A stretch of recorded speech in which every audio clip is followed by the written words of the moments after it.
Los diputados del Congreso de la República preparan una citación en contra del Procurador de los Derechos Humanos, Jordán Rodas, por, dicen ellos, participar en la polémica procesión de la poderosa vulva.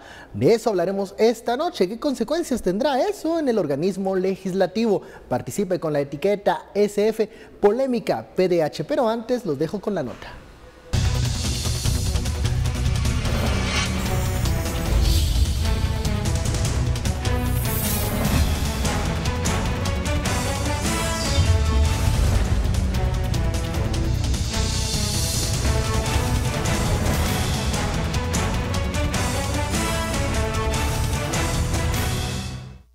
Por este caso continúa la polémica. Un grupo de ciudadanos se colocó frente a la Plaza de la Constitución y con pancartas y altoparlantes recolectaron firmas para la destitución del Procurador de los Derechos Humanos. Es una ofensa directa a la Iglesia Católica, al pueblo de Guatemala, pero sobre todo que denigra a la mujer como tal.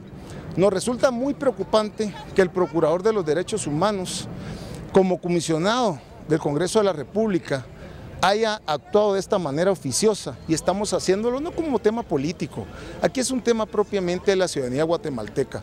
Yo tengo una abuela, tengo una madre y tengo una hija, y sabemos que lo que sucedió ese día, como ustedes lo vieron en los medios de comunicación, fue un acto denigrante. La organización y los religiosos recogieron más de 14,000 firmas. Las mismas serán presentadas ante los diputados del Congreso para desaforar al magistrado de conciencia. No obstante, la controversia surge porque el procurador Jordán Rodas se presentó a la Plaza de la Constitución para garantizar los derechos de los guatemaltecos y se le endilga la participación en la manifestación antimoral. Se respeta, pero no se comparte. Este es un acto hipócrita y de doble moral de toda esta gente que dice ser religiosa.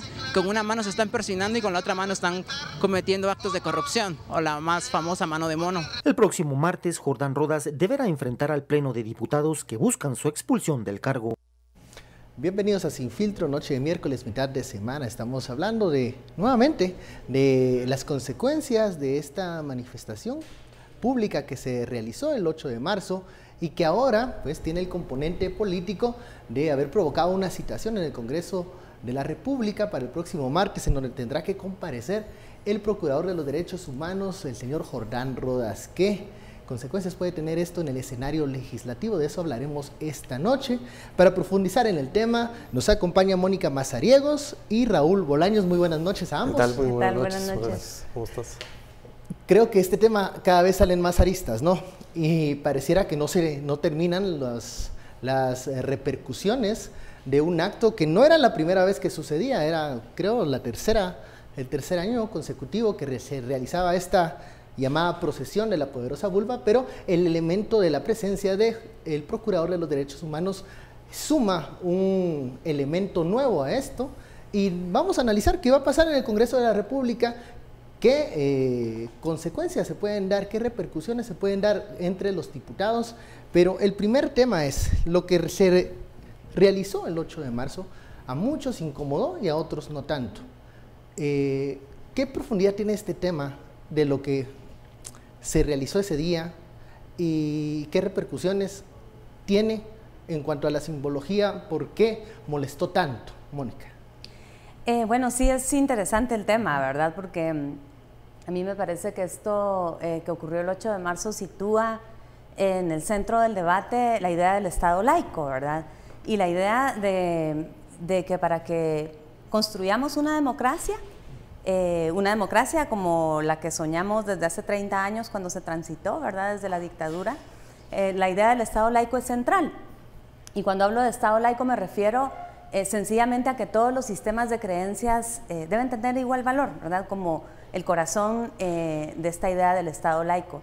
Por esa razón es bien interesante lo que ocurre, ¿verdad? Porque hace a lo mejor menos de un mes, creo que fue, circuló también por ahí otro video del Ministerio de Cultura que hablaba de esta idea de la mujer como el vaso frágil. Y hubo una buena cantidad también de personas ofendidas, indignadas por esta idea, y llama la atención que el Congreso de la República en este caso no se inmuta, ¿verdad? Pensando en esta idea del Estado laico y en la idea de que todos los sistemas de creencias y de valores deben tener la misma posición en el diálogo y sobre todo en el lenguaje de los derechos humanos, ¿verdad? Por esa razón me parece clave, ¿verdad? Las personas que en aquel momento se ofendieron porque la idea del vaso frágil tal vez pues no la representaba. Obviamente representa, digamos, un signo de opresión patriarcal, ¿verdad? Y que era contraproducente precisamente porque era la campaña por el Día de la Mujer. Estas personas no tienen un nuncio apostólico que las represente, por ejemplo, o no tienen el nivel de presión histórico que la religión católica, por ejemplo, en este caso, ha tenido. Por eso me llama la atención, digamos, ese desbalance que se da, por poner en paralelo dos ejemplos que son igualmente válidos, yo creo, en torno a un mismo tema, que sería precisamente el Día de la Mujer, el 8 de marzo, la conmemoración, ¿verdad?, de los derechos y de las reivindicaciones de las mujeres. Sorprende, Raúl, que este tema siga dando de qué hablar luego de ya varios días y que al parecer ha encontrado un sector que quiere seguir promoviendo esto y que creo que tiene todo el derecho a manifestarse, pero ¿hasta dónde está llegando el tema de lo que se realizó en la Plaza Central el 8 de marzo? Yo creo que quizás la parte fundamental o lo que causa indignación creo que es la manipulación política que está haciendo el Congreso de la República al querer unir, y como bien lo mencionabas, Mónica, el tema religioso con el tema político. Si estamos partiendo de la laicidad del Estado, una cosa no debe mezclarse con la otra. ¿Y cuál es la parte fundamental? Y yo creo que hay que hacer un llamado a la población, creyente o no creyente, a no caer en la trampa de un Congreso que lo que busca es manipular la opinión pública en torno a buscar un objetivo claro, que es distorsionar la realidad en torno al Procurador de los Derechos Humanos. ¿Y por qué te menciono esto? En principio, cuando nosotros analizamos la situación y vemos las declaraciones del diputado Hernández Asmitia, él señalaba que la situación se debía a un tema de viáticos. Luego, cuando uno revisa las redes sociales, él aclara que se refiere al tema surgido dentro de la celebración del 8 de marzo. Luego, cuando vemos que los diputados no tienen ni la más mínima idea a qué se refiere el 8 de marzo, porque en principio pretenden hacer un homenaje a las 56 víctimas del Hogar Seguro, y lo que tenemos es que esa situación de vulneración de derechos de las niñas todavía está impune. Dentro de esa lógica uno se empieza a preguntar cómo estos diputados y diputadas entran a la manipulación de lo que es el 8 de marzo. Luego, si vemos la entrega de rosas, creen que es el Día del Cariño para estar entregando rosas. Entonces, lo que empezamos a ver es cómo quieren sacar provecho de una situación legitimando una postura que no tiene nada que ver con el tema de los derechos humanos. Y una parte que yo creo que es fundamental es tener claro que igual hay muchas manifestaciones que pueden o no gustarnos a algunos, y el procurador va a estar ahí. Yo creo que la parte fundamental es entender que lo que está haciendo la labor del procurador es vigilar que la libertad de expresión y de pensamiento sea respetada como un derecho de todos los ciudadanos y ciudadanas de este país. Aunque no nos guste, aunque no compartamos, aunque nos ofenda esa manifestación pública, ¿tiene derecho a existir, Mónica? Así es. Yo creo que uno de los requisitos precisamente de la democracia, otro de los corazones de la democracia, es la libertad de expresión. Y la libertad de expresión tiene como uno de los puntos centrales precisamente la posibilidad de expresar en público aquellas opiniones, sobre todo aquellos colectivos que no tienen acceso, así como nosotros dos, a este micrófono, a estar en el aire, ¿verdad?, en la televisión o en los medios de comunicación, a hacerlo por otras vías. Entonces yo creo que lo que estamos presenciando en este momento, coincidiendo con lo que ya se decía, es que el procurador por mandato constitucional se considera un defensor de los derechos humanos. Él tiene bajo su mandato la defensa y la promoción de los derechos humanos. Y vivimos en un país que desgraciadamente desde toda la vida, pero sobre todo desde hace unos 10 años para acá, ha criminalizado la defensa de los derechos humanos a través del uso del derecho, de distintas maneras. Desde los dirigentes sociales que terminan presos con cargos de terrorismo y secuestro, hasta funcionarios diplomáticos que han sido amenazados con la famosa declaratoria del non grato. Iván Velázquez es un caso, pero por ejemplo Alberto Brunori, mientras estuvo a la cabeza de OACNUD, estuvo amenazado de ser declarado non grato muchas veces. Valery Julián es otro caso, ¿verdad? El procurador en este caso es podría ser otra posibilidad, digamos, ¿no? De estas personas que precisamente en el ejercicio de la defensa de los derechos humanos se ve amenazada a través de un mecanismo legal, en este caso por parte del Congreso de la República, que yo estoy totalmente de acuerdo con Raúl, que ahí hay una clara instrumentalización, digamos, ¿no?, de este poder de citar al procurador, precisamente porque incluso volviéndonos a poner legalistas, desde nuestra Constitución, nuestro Estado es laico, primero, porque no confiesa ninguna religión, segundo porque reconoce la libertad religiosa y tercero porque incluso establece prohibiciones para los ministros de culto para ejercer ciertos cargos públicos, digamos, ¿no? Entonces me parece que está claro. ¿Qué pasa cuando hay ciertas interpretaciones de algunos que piensan que esto incluso puede ser un delito, lo que ocurrió el 8 de marzo en la Plaza de la Constitución con esta procesión de la llamada Poderosa Vulva? ¿Puede eso considerarse un delito?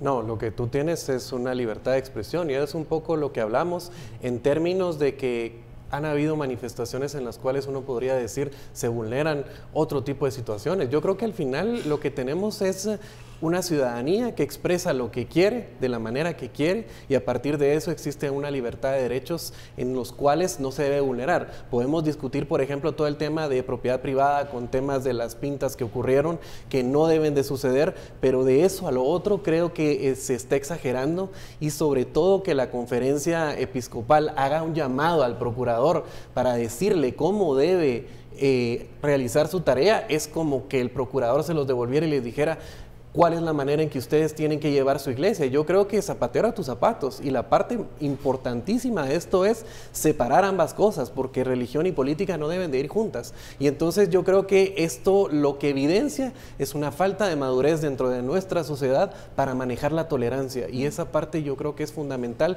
ser tolerantes los unos con los otros y partiendo de la idea del derecho en torno a cómo nosotros nos vamos a relacionar. Yo creo que si lo que tenemos son instituciones débiles, lo que tenemos son subjetividades fuertes, es decir, vamos a estar manejados por las emociones, vamos a estar manejados por la ira y no sobre los procedimientos que cada institución debe de llevar, y en torno a esto es básico la práctica y defensa de los derechos humanos. Bueno, vamos a la primera pausa de la noche, la etiqueta SF Polémica PDH. Regresamos para seguir profundizando en este tema y escuchar algunas declaraciones de los implicados. Volvemos.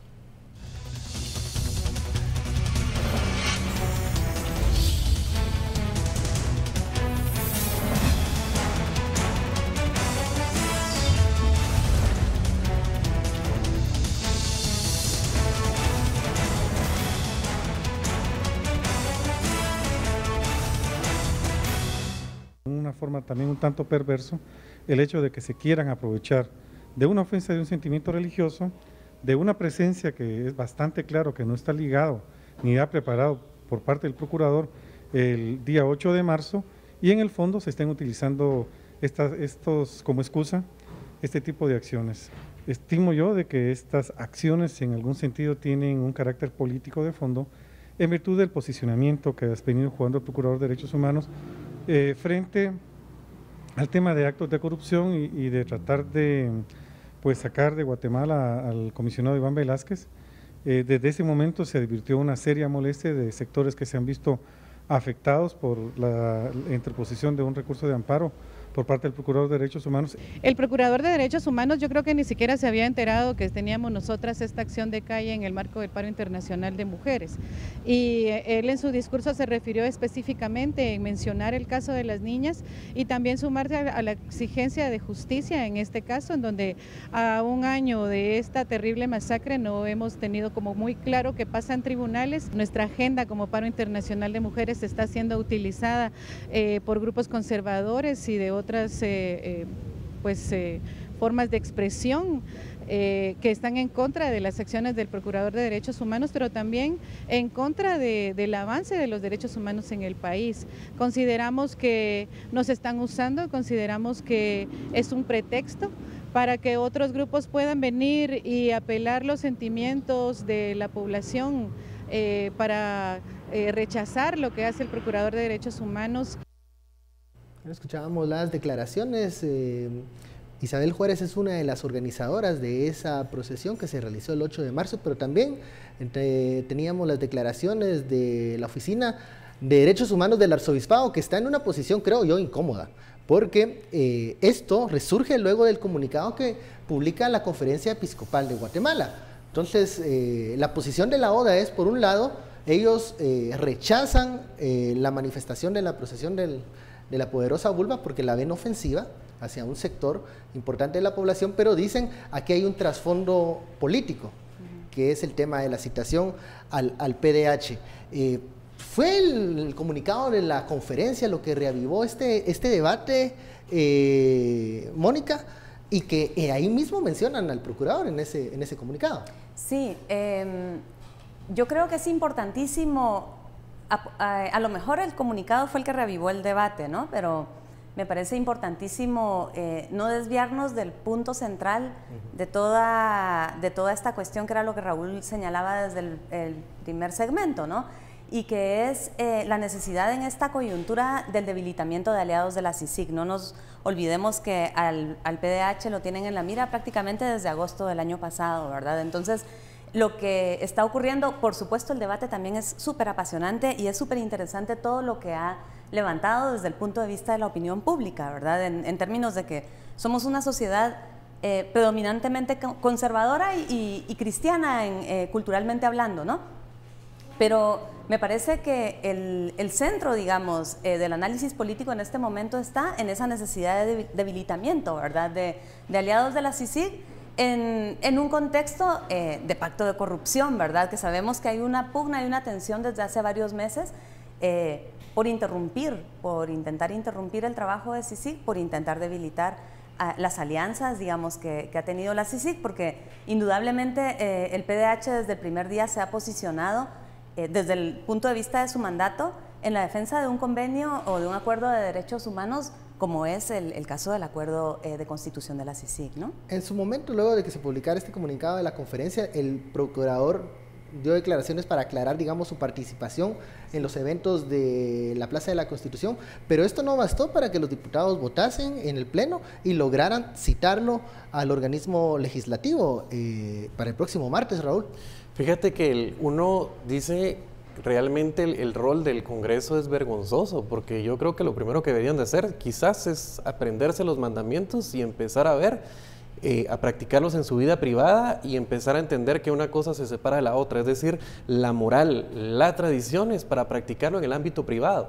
Y por lo tanto el Estado tampoco está en la capacidad de vulnerar ese ámbito privado, como tampoco lo privado debe mezclarse dentro de lo institucional. Y entonces lo triste del caso es el daño que le están haciendo a la democracia al lesionar una de las instituciones más importantes que tiene que ver con la defensa de los derechos humanos. Y una de las cosas que sorprende y realmente duele es que la sociedad guatemalteca sea tan inquisitiva con lo que tiene que ver con las manifestaciones de las mujeres y no con las manifestaciones de los hombres. Yo creo que allí tenemos que hacer una diferenciación importante en términos de que esto lo que debe dejarnos ver es la inequidad, la desigualdad y la doble visión en torno a hombres y mujeres y a cómo se manifiestan. Porque al final del día lo que vemos es una vulva.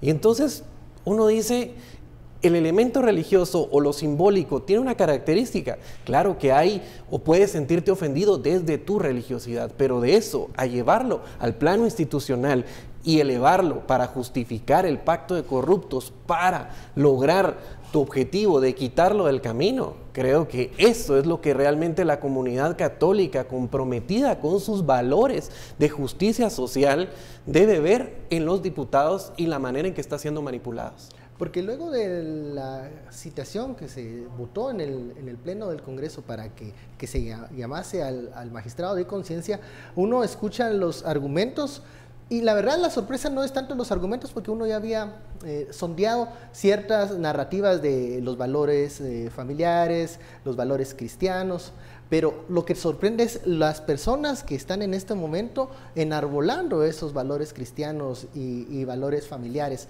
Porque yo entiendo que hay muchas personas ofendidas por lo que sucedió. De forma personal, yo no creo que era la mejor manera de celebrar el 8 de marzo, pero no soy yo quien para decirle a un grupo no lo haga.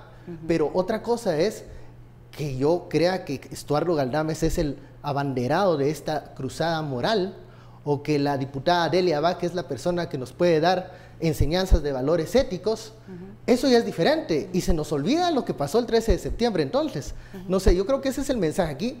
Yo le hago una crítica al PDH, por ejemplo, más que todo al equipo de comunicación, porque hay que saber analizar en qué circunstancias va a estar. Quizás tú va puedes ser estratégico, quizás tú puedes ser estratégico. Hay cosas que mejorar. Pero yo no creo que los derechos humanos sean estratégicos, vuelvo a lo mismo. Igual han habido manifestaciones en contra de la CICIG y hay presencia de la PDH. Y uno podría decir, ¿por qué se tiene que presentar el PDH a estas manifestaciones? Y en otras no. Claro, Sí, el PDH podría, él ha aclarado reiteradamente pues, que estaba allí apoyando pues, los actos de conmemoración de la masacre de las niñas, ¿no? El hecho más horrendo que hemos visto en los últimos tiempos. De hecho, la convocatoria fue a ese acto. Sí. Por eso llegó la prensa. Y le creemos, digamos, él es una persona católica, se le conoce, digamos, ya desde hace tiempo por más o menos su manera de pensar. Pero suponiendo que el caso fuera distinto y que él en realidad está acompañando la procesión, ¿cuál es el problema, digamos? ¿No? Al final volvemos a la idea y al argumento del Estado laico, ¿no? Lo que se está tratando de reivindicar más allá de los otros debates que también ha levantado la idea esta de la procesión de la vulva, lo que se está criticando, digamos, ¿no? Es este sistema de opresión que para cierto grupo de mujeres en este momento que levantaban la procesión representa la Iglesia Católica y que representan en general, digamos, las religiones. Eso es un sistema de creencias igualmente válido que cualquier otra religión. Lo que te quiero decir es que al final el PDH podría estar compartiendo ese sistema de creencias y estar participando ahí. Y en un Estado laico y en una sociedad democrática en donde la libre expresión es un derecho que se respeta, pues esto sería el ejercicio normal, digamos, ¿no? Por supuesto que puede haber tensiones, por supuesto que puede haber disputas. Los derechos humanos son profundamente políticos y no hay un solo caso que se relacione con derechos humanos donde no vaya a haber tensiones entre derechos o entre derechos y privilegios, por ejemplo, que también ocurre. Pero lo que yo creo es que no nos debe escandalizar que haya tensión, que haya disputa. Y sobre todo, sí me parece importante lo que decías, Ben, hay un déficit de legitimidad súper importante en torno al Congreso de la República, ¿verdad? Esta declaración de sentirse ofendidos, bueno, pues muy bien, un testigo de Jehová podría decir, a mí me ofende que existan los bancos de sangre, ¿verdad? Porque las transfusiones, pues yo no las comparto, las transfusiones de sangre. O un mormón podría decir, a mí me gustaría que se suspenda la libre circulación y el libre comercio del café, por ejemplo, porque yo no tomo café. Pero la democracia se trata de eso, todos nos podemos sentir ofendidos. Y por supuesto que si a estas mujeres que organizaron la procesión les preguntas, la discriminación, que sí es un delito, la discriminación contra la mujer, también ofende, ¿verdad? También ofende, y el ejemplo que yo ponía en el primer set, pues es un claro ejemplo de la apología de todas estas figuras y estos sistemas de valores que discriminan a las mujeres. Entonces, lo que yo creo que tenemos que recordar, aceptar y sobre todo acostumbrarnos es a que estar en democracia implica la confrontación de estos debates, de estos temas, y que utilizar el derecho para inhibirlos, porque lo que está haciendo el Congreso, en este caso me parece un retroceso democrático importantísimo y ahí concuerdo con Raúl. El Congreso, al utilizar el derecho, a utilizar estos mecanismos de manera represiva como castigo, ¿verdad?, por esta ofensa tan imperdonable que se causa, lo que provocan es que la sociedad se inhiba, envían un mensaje al resto de la sociedad para que estos temas no se discutan, para que estos temas no se hablen, para que estos temas que son importantísimos, no solo para la comunidad de mujeres en este país, sino para la diversidad sexual. Y esto me parece un retroceso democrático gravísimo, digamos, ¿no? Que es responsabilidad del Congreso en este caso. Ahora, ¿el Congreso está consciente de esas, digamos, de esas zonas a las que está llegando, digamos así, peligrosas de poder vulnerar derechos más adelante? Porque yo creo que lo que está viendo el Congreso en este momento es un objetivo político concreto. Poco creo que están llegando en este debate de estamos inhibiendo derechos. Ellos lo que quieren es ver caer a un adversario político. Esa es la visión a cortísimo plazo que estamos viendo de parte de los diputados. Así es, yo creo que la parte más importante es la lesión que se le está haciendo a las instituciones y los diputados no están midiendo, pero realmente este es un Congreso que se le pueda medir esos daños colaterales que le causa la institucionalidad pública. O sea, aquí, digamos, un poco lo complejo o lo difícil es entender por qué el Congreso se mueve bajo estas circunstancias y no se mueve bajo otras, porque uno lo que podría decir es citarlos y decir queremos ver los avances sobre las investigaciones en términos de lo sucedido en Hogar Seguro. Uno podría entender que este tipo de motivaciones realmente tienen un carácter legítimo, pero lo que vemos es que cuando tú ves la convocatoria a la marcha, lo que se empieza a decir, a la manifestación, lo que se ve es que se señala costumbres, tradiciones y moral de la familia guatemalteca y recolectar firmas para luego llevarlas el día de la situación. Entonces me parece que la recolección de firmas es sumamente espuria porque el objetivo es espurio. Al final no es la razón por la cual deben promover una citación los diputados, y por lo tanto ellos deberían de ser claros con la población de que su mandato no les permite promover o citar a un funcionario a través de este tipo de acciones que no tienen que ver con lo legal. Y por un lado está la citación, pero hay por otro lado que se habla también de figuras que muchos incluso no conocían, como lo que él mencionaba en el corte, esta turbación de actos de culto, que pues hay esfuerzos legales también por querer señalar al PDH en este sentido. Estas figuras, ¿qué significa y hasta qué alcance legal pueda tener estas denuncias que se están dando en este momento? Mira, en primer lugar me parece infructuoso porque yo creo que está bastante establecido, incluso hay un video por ahí en donde ya se deja en claro que el PDH no estaba participando, digamos, no estaba haciendo apología de esta gran ofensa pública que los congresistas señalan y bastante parte de la sociedad guatemalteca.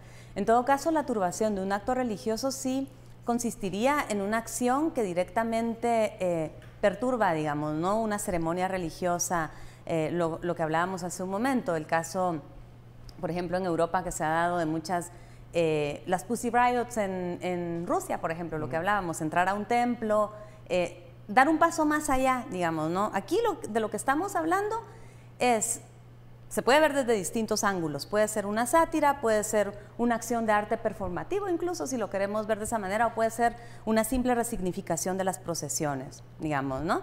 Pero ya incurrir en un delito de perturbación de un acto religioso, yo creo que eso es querer estirar la necesidad de criminalizar en este caso al Procurador de los Derechos Humanos, y sobre todo, como ustedes ya dejaron bien sentado, ¿no? Con esta finalidad de instrumentalizar el acto para otra cuestión de fondo, que es esta idea de sostener el pacto de corruptos, ¿no? De debilitar las alianzas de la CICIG en este momento. O sea, un tema que en este momento le sirve a la alianza legislativa para... Claro, y que una sociedad tan conservadora es tierra fértil, ¿verdad? Ve tú a levantar este debate y ahí nos tienes entretenidos durante semanas. Por lo menos lo bueno es que se ponen las cuestiones, los debates sobre la mesa. Por primera vez se habla de la vulva en redes sociales, en medios de comunicación, se entiende la diferencia entre vulva y vagina, por ejemplo, que es una cuestión que muchísima gente hasta hoy admite que no tenía clara. Eso me parece una ganancia, digamos, ¿no? Dentro de todo este debate, si es que hay que verle el lado bueno a las cosas, ¿no? Bueno, vamos a la pausa, regresamos más con este SF Polémica PDH.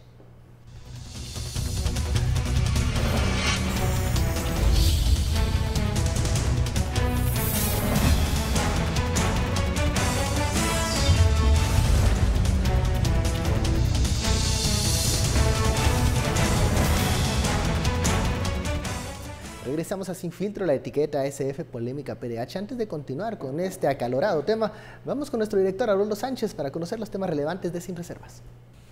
Buenas noches a todo el equipo de Sin Filtro. Hoy en Palabras Sin Reservas, en el Congreso quieren que regresemos a vivir de nuevo una dictadura donde se prohíbe disentir de los malos gobiernos. También el ejemplo de una mujer que padece del síndrome de Turner y al sufrir discriminación busca inclusión social para personas con capacidades diferentes. Y al cierre, crea una pasta dental natural a base de coco y de esencias naturales utilizando una fórmula influenciada por la medicina ayurveda. Esto y mucho más a las 11 en punto. Regresamos contigo, Benkei Chin. Gracias, Haroldo. Ya sabe los temas importantes al concluir Sin Filtro. Quédese con Sin Reservas. Y bueno, continuamos con este tema y hacíamos énfasis en quiénes son estos diputados que se han coordinado para citar al PDH, al Pleno del Congreso. Y si a usted se le había olvidado quiénes son estos diputados, pues aquí les mostramos dos declaraciones de aquel 13 de septiembre de 2017. Recuérdense, compañeros, que nos acusó a todos los diputados que votamos a favor el otro día, pues que vaya al Ministerio Público y si tiene pruebas, que las presente, pero que no haga eso. Ya estamos cansados, diputados, de que nos acusen. Basta con todo lo que ha pasado en este hemiciclo. No estamos legislando a favor del narcotráfico ni a favor de la corrupción. Estamos aquí verdaderamente haciendo el ejercicio que nos corresponde de una forma dinámica y evolutiva, de acuerdo a cómo las exigencias de nuestra sociedad lo permiten y lo exigen. Así es que yo en ese sentido pido que modifiquemos la ley electoral de partidos políticos y que endurezcamos a todos aquellos fantasmas que vienen a participar en apoyo de partidos políticos. Mucha atención a esas declaraciones porque esas no son del 15 de septiembre cuando los diputados rectificaron en aquel llamado pacto de corruptos. Este es el razonamiento del voto, la defensa del voto cuando se modificó el Código Penal y también la figura del financiamiento electoral ilícito. Ahí están las voces de los que hoy dicen ser los que van a cuidar y resguardar los valores éticos y cristianos. Hay que recordar el pacto de corruptos y regresar, creo, a ese momento. El inevitable retroceso y sobre todo la escasa legitimidad que tienen los diputados para promover y sobre todo el carácter espurio que tiene esto, porque cuando uno escucha las declaraciones no existe claridad entre una cosa y la otra. Cuando uno ve su expresión pública a través de redes sociales, lo que vemos es una clara manipulación de las personas que tienen una creencia religiosa. Y uno puede entender que se puedan sentir ofendidos desde la perspectiva religiosa, pero no desde la perspectiva de los derechos humanos, porque lo que existe es una libertad de expresión y en torno a eso todos tenemos esa libertad de expresión y todos la hacemos práctica de ella y uso de ella, y a partir de eso lo que tenemos es una institución que lo que procura es vigilar que estos derechos humanos no sean vulnerados y por lo tanto denuncia el comportamiento, las prácticas que pueda tener el Estado alrededor de ellas. Y entonces, ¿cuál es el objetivo de este pacto de corruptos? Empezar a vulnerar todas las instancias de control, porque incluso se incomodaron en el proceso de la Corte de Constitucionalidad con la elección de junta directiva y la han emprendido contra cualesquiera que no se aboque a sus designios. Y eso me parece propio de estados que practican ciertos niveles de autoritarismo.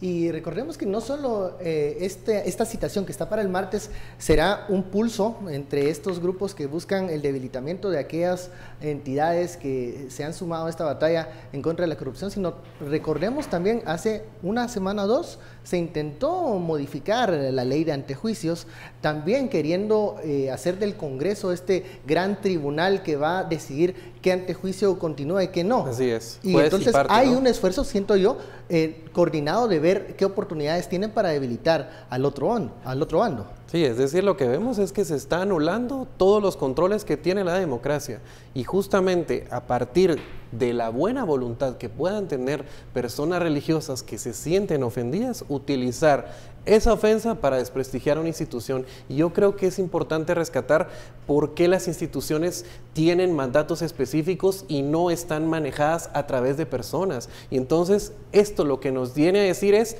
cuál puede ser la excusa para que se desconozca al procurador por parte de los diputados. Si solamente las actividades partidarias podría uno decir que caben dentro de esto, pero no caben. Entonces, ¿cuál puede ser la excusa que pueden utilizar los diputados para pedir su remoción o su destitución? Las causales de remoción para el PDH, porque bueno, esto se va a discutir en el Congreso de la República, en el Pleno.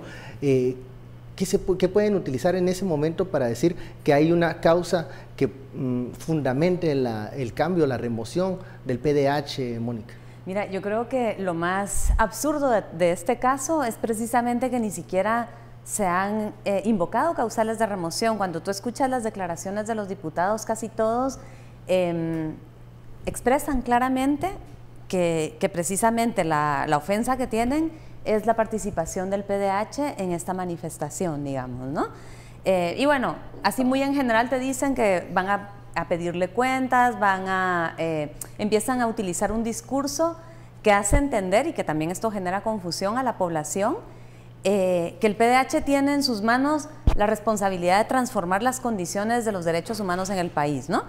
Y no que su mandato se limita a la promoción y a la vigilancia, digamos, a la recepción de denuncias, y que es un mandato más de defensa de los derechos humanos y no de ejecución. El PDH no es el organismo ejecutivo. Entonces tú escuchas las declaraciones de los diputados y pendulan entre esta idea de que el PDH no está transformando la situación de desnutrición del país hasta la idea de esta ofensa por haber participado en la procesión y en la ofensa nacional, digamos, ¿no? De la que estamos hablando.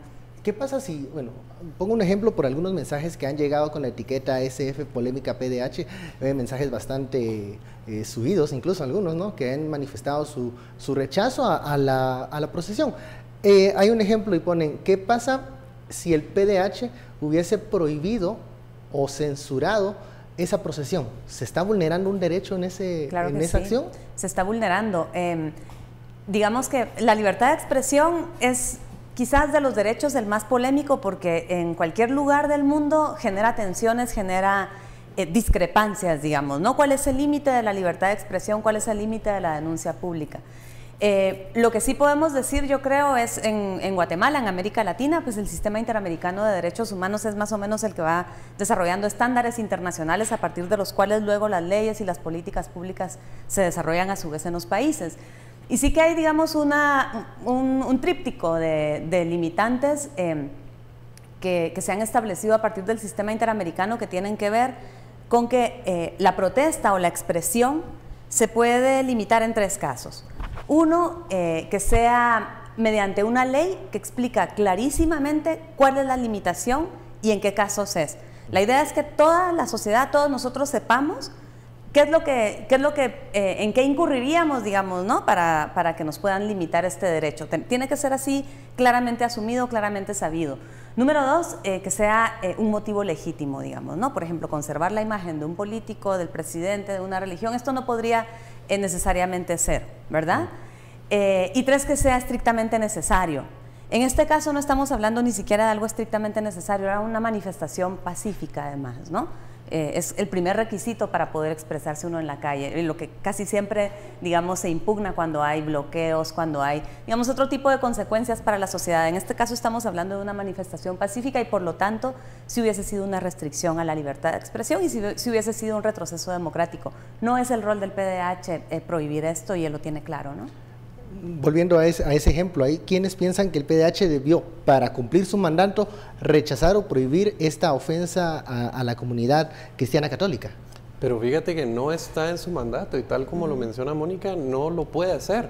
En dado caso, Gobernación Departamental hubiera dicho, no, la manifestación no sale, pero ahí lo que hubiera habido es una clara vulneración de parte de Gobernación en términos de la salida, es decir, digamos que en torno a por qué la tienes que prohibir, porque entonces podríamos decir que las personas que no practican una religión, prohibir la recolección de firmas en plena plaza central. Entonces ahí lo que tú tienes es que hay 2 posiciones, hay 2 posturas, las cuales son claramente factibles, las cuales son aceptadas, las cuales se pueden tener en torno a eso, pero eso no guarda relación con el respeto hacia los derechos humanos, porque tanto un sector como el otro tienen los mismos derechos de poder practicar, expresar y ejercer su libertad de acceso a la información, de manifestación, que son claramente derechos protegidos por la Constitución política.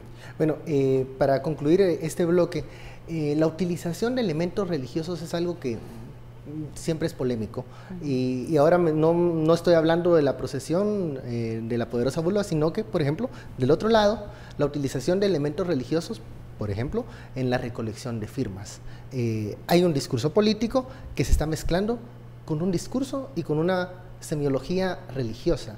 Ya pasó años atrás, en donde un crucifijo significaba una idea. En México, la Virgen de Guadalupe incluso fue un estandarte del movimiento independentista, pero ¿por qué se cae a la utilización de estos elementos religiosos que, a mi parecer, también vulneran mucho la libertad religiosa de todos? ¿Por qué estamos viendo crucifijos ahora en la recolección de firmas? Yo creo que lo que estás diciendo es un punto bien importante, y para cerrar este bloque me parece clave que lo mencionemos, y es que si bien Raúl decía, estamos hablando de dos grupos con igualdad de derechos, digamos, de sistemas de creencias y de valores que son perfectamente iguales en una sociedad democrática, que tienen el mismo derecho y la misma voz en la palestra, se nos olvida que uno de estos dos grupos ha sido dominante en la historia de este país, digamos, ¿no? Desde la colonia hasta hoy. Y bueno, estamos hablando en este caso de un grupo de mujeres que a lo mejor puede impugnar la religión por esta idea pues, de los símbolos patriarcales, de los sistemas de opresión que se han reproducido en la historia del país, pero si nos remontamos a la historia, pues ha habido pueblos y comunidades para quienes la misma representación de la Virgen ha simbolizado la colonia y ha simbolizado incluso el genocidio, digamos. Y aquí estoy hablando de registros históricos, no es una cuestión de opinión o de mera capricho personal. Entonces hay que entender, ¿verdad?, cuál es el rol que uno de estos dos grupos ha tenido. Y a mí me parece que hay una buena parte de la comunidad católica que es autocrítica y que tiene esto claro. Incluso hay feministas católicas que son súper conscientes, digamos, de esta tensión interna, porque estamos precisamente hablando de una sociedad que está transitando desde hace 30 años y no termina de transitar a la democracia, y desde hace 20 años a la paz. O sea, nuestros códigos, nuestros lenguajes son sumamente bélicos, son sumamente de dominación. No nos acostumbramos a aceptar que buena parte, digamos, del transitar a la democracia tiene que ver con respetar, digamos, otros sistemas de creencias y de valores distintos al nuestro, como tú decías, aunque sean perturbadores, ¿verdad?, aunque eventualmente pues nos choquen. Y lo que pasa acá es que sí, hay una sociedad mayoritariamente católica, culturalmente cristiana, digamos, en su mayoría, que en este caso se siente ofendida, pero que por el otro lado no entiende que también hay grupos minoritarios con igual derecho en la palestra y en la voz pública, digamos, ¿no?, para poder expresarse y para poder manifestar su discrepancia política, sobre todo, frente a las convicciones religiosas. Utilización de elementos religiosos, algo que yo creo tiene un cultivo aquí en nuestra sociedad, sobre todo para este tema tan polémico, para polemizar, para dividir. Ya lo decía, en familia muchas veces dicen no se discute de política, de deporte, ni de religión, porque nunca vas a estar de acuerdo, ¿verdad? Y la mitad de la mesa se va a levantar y se va a ir. ¿Nos cuesta como Guatemala poder discutir estos temas?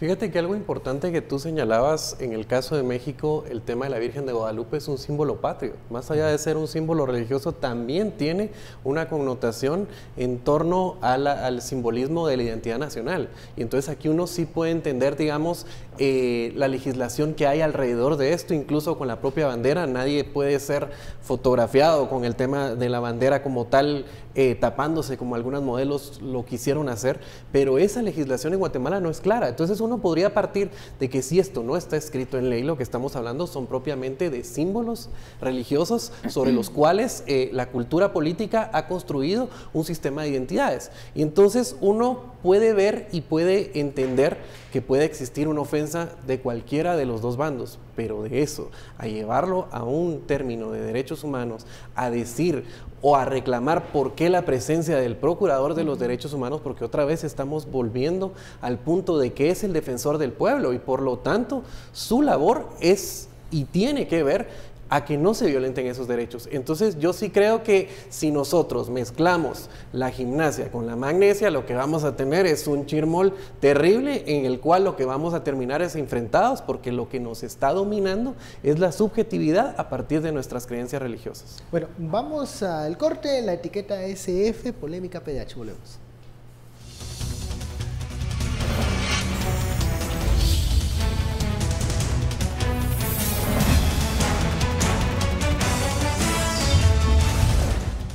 Regresamos a Sin Filtro, la etiqueta de la noche SF, polémica PDH. Agradecemos todos los mensajes que han llegado a esa etiqueta, todos son bienvenidos acá.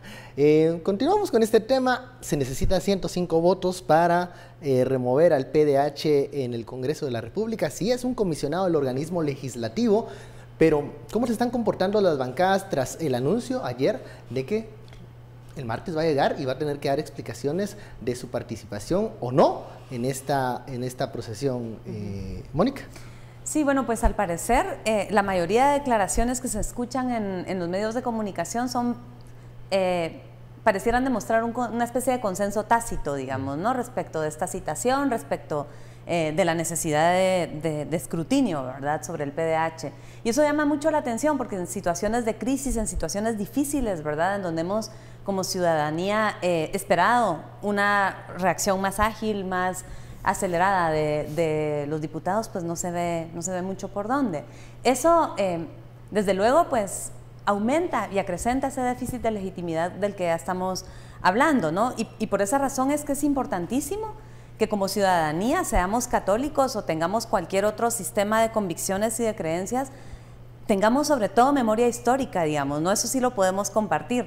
De agosto para acá han pasado muchísimas cosas y yo creo que ya ustedes hicieron una buena síntesis en los segmentos anteriores del programa, que no deben olvidársenos, ¿verdad? Para no caer tan fácilmente en esa instrumentalización que los diputados están queriendo hacer tan fácilmente a partir pues de cuestiones subjetivas, de un tema muy emotivo, de las creencias y de los valores, pero por supuesto que es una lástima que una gran parte de la sociedad esté ofendida. Eso sí da pesar, pero es inevitable cuando hay choque, digamos, ¿no? De creencias, de valores. Como decía al principio del programa, pues en otro momento había una buena parte de la sociedad ofendida por la idea del vaso frágil y lo que representa y lo que reproduce.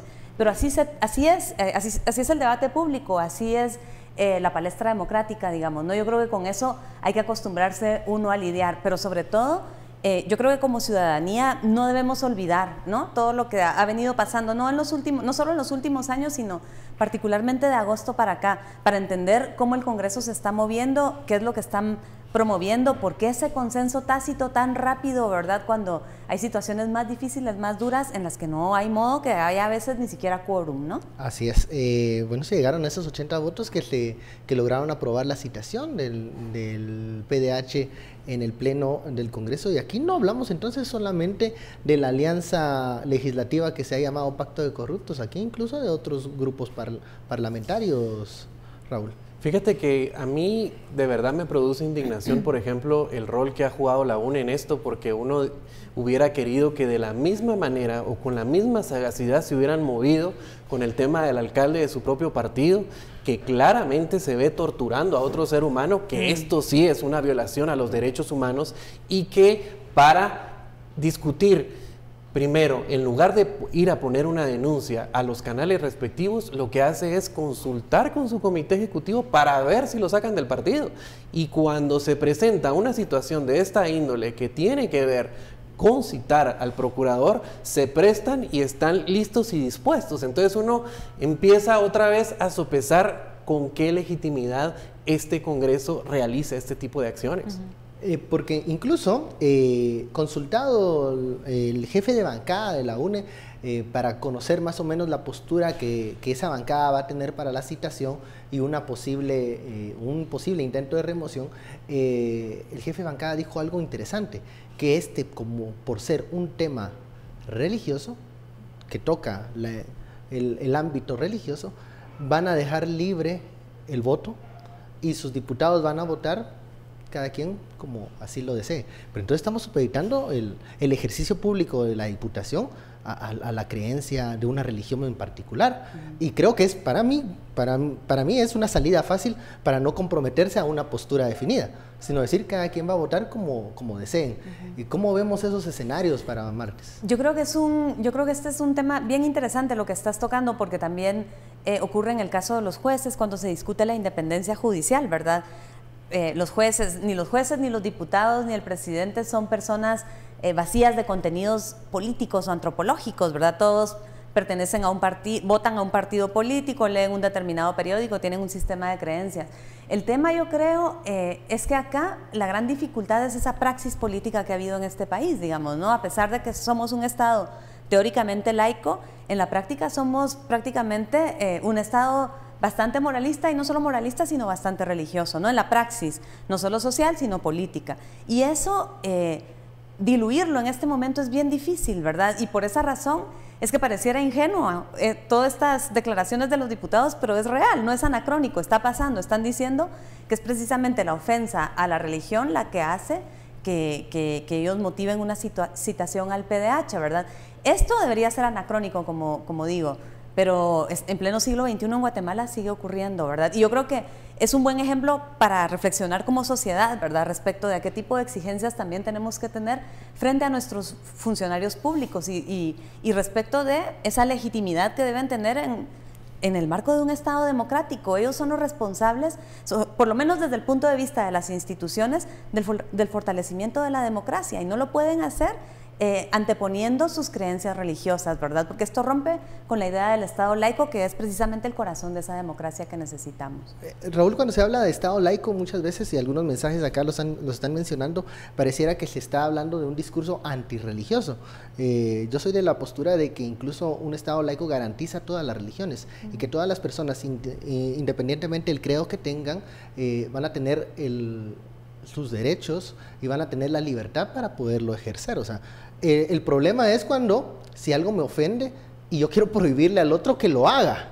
Entonces, o el problema es cuando mis propias creencias religiosas supeditan el ejercicio público.